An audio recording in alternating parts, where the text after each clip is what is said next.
WWE superstar AJ Lee has been replaced by the company for a major upcoming show in November 2025. The former Divas champion hasn't been seen in the Stamford-based promotion's weekly programming in quite a while. AJ Lee last competed inside the ring at WrestlePalooza, where she teamed up with CM Punk to lock horns with Seth Rollins and Becky Lynch in a mixed tag team match. After winning the bout, Lee was expected to go after Lynch's Women's Intercontinental Championship. However, that did not happen as AJ never showed up on WWE TV again.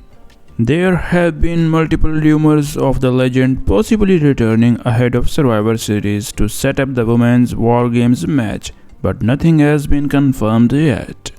Amid doubts over her WWE future, AJ Lee was recently replaced by the company on Netflix. The former Divas champion was initially on the banner on the November 17, 2025 edition of Raw. However, she has now been replaced by the GOAT, John Cena. So guys, what's your opinion on AJ Lee's return? Share in comment box section, and for more updates, subscribe to our channel. Thank you.